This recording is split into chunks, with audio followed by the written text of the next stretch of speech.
You want the candy? You can't have the candy. They call me the bus driver, kid, because I'm about to take you to school. Vader! Well, it seems this guy has a problem.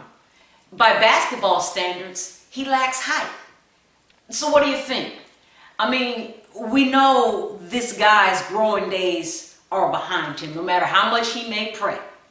We know he's not going to get any taller.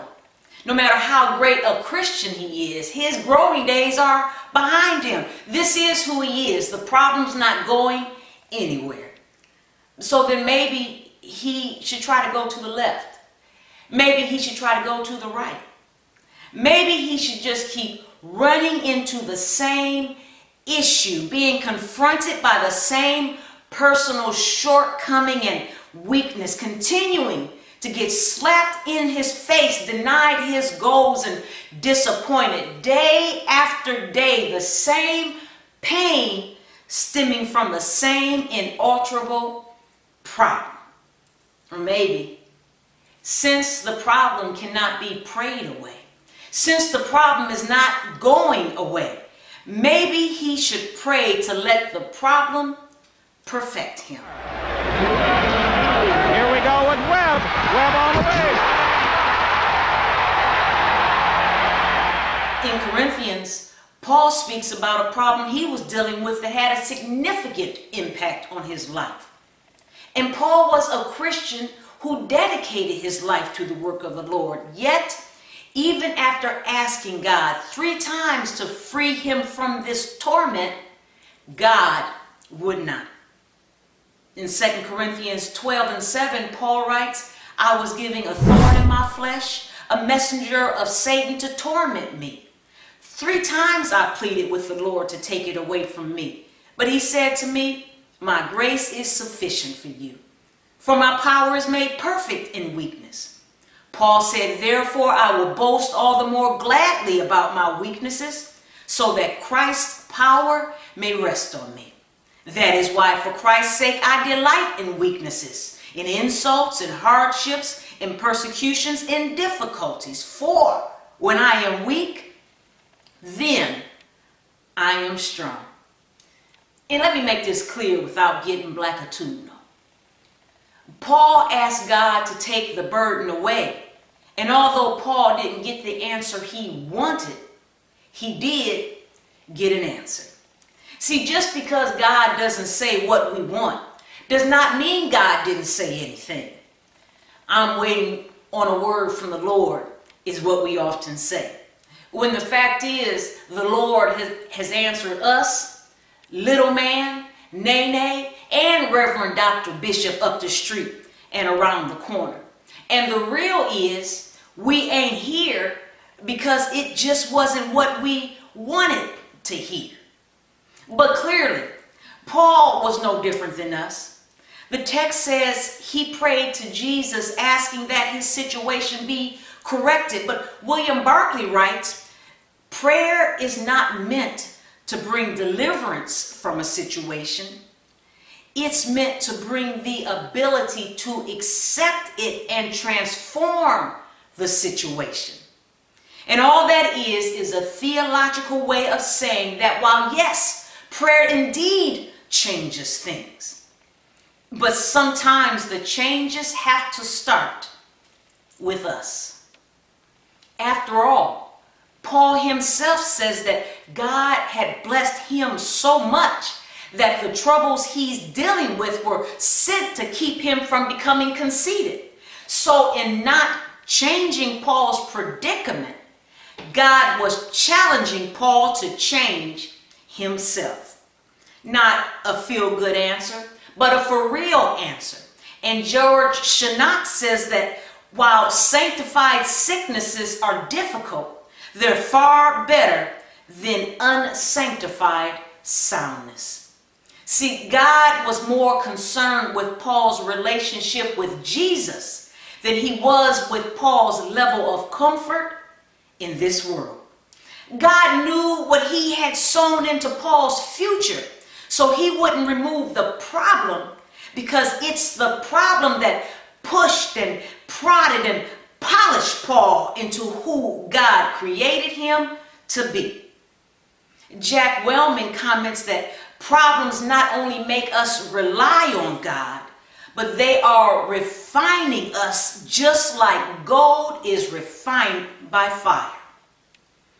And this is just a side eye. But, you know, some of us only decide to depend on God after we've bumped our head enough to know that He's the only thing that we can depend on. This is just between you and I. But truth be told, some of us are where we are and not where we deserve to be. Not because we had good sense, but because God let some situations shake some sense into us.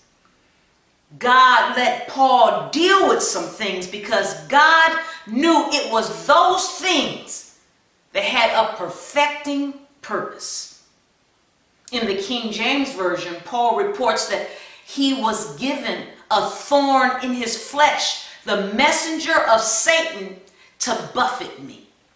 And there are as many opinions as to what the thorn was as there are wigs in my repertoire. Whether the struggle be physical, spiritual, emotional, mental, financial, relationship, employment, and interpersonal shortcoming or shortcomings of another. Paul said at the hands of Satan, this thorn was buffeting him.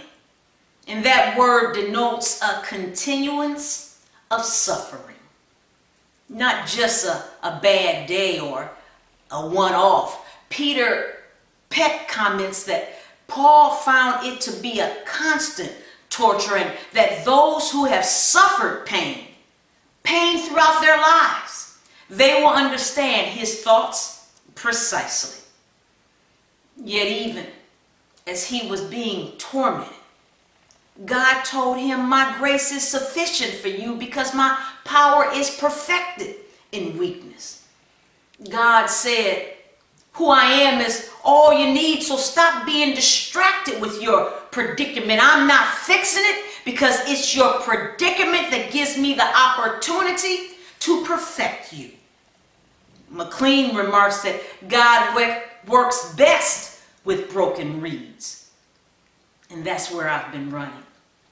Certainly, life's challenges can torment us day in and day out. We can become so preoccupied with what isn't and with what we aren't and with who the dollar store demons claim that we are until we miss the opportunity to change our perspective so we can see the only thing that matters is who God is refining us to be. Oftentimes, we become distracted and look at thorns as a stumbling block that needs to be removed from our life, while God looks at the very same thorn as a mechanism that will give rise to a more abundant life. Preset Austin comments that what looks to us as a thorn in our flesh at a moment in time quite often takes on a different hue over time. But that's only if we grow in grace, allowing ourselves not to become bitter, but better. And if I were preaching instead of teaching, I'd tell you to just live a little while and hold on, even as you're being tried in the fire, because after all is said and done, you'll come out as pure gold. And don't miss when Paul cries out for help.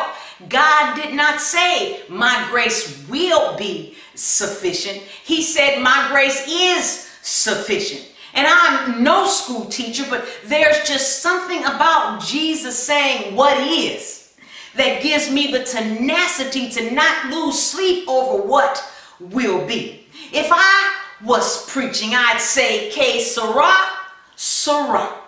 Because no matter what the thorn is, was, or continues to be, God has already equipped us with all that we need to do what God has created us to do.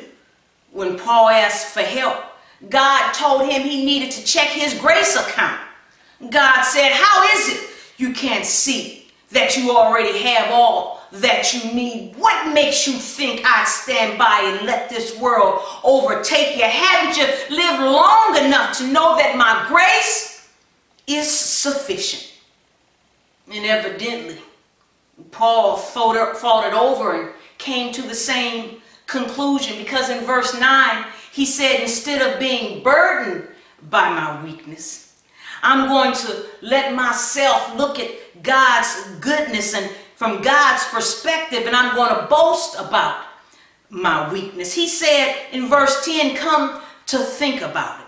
For Christ's sake, I'm going to find joy in my weakness, in the insults, in the hardships, in the persecutions, and yes, in the difficulties. And I can't speak for Paul, but maybe after he thought it over, he realized that whether barbecued ribs or noodles from ramen, God has given him the method and the means. Maybe after he thought it over, he remembered all the times that instead of being done wrong, he was doing wrong, yet God kept him anyhow. I can't speak for Paul, but just maybe he stopped and looked back over his life and realized that God has a way of taking what is meant for evil and using it for our good. God bless you.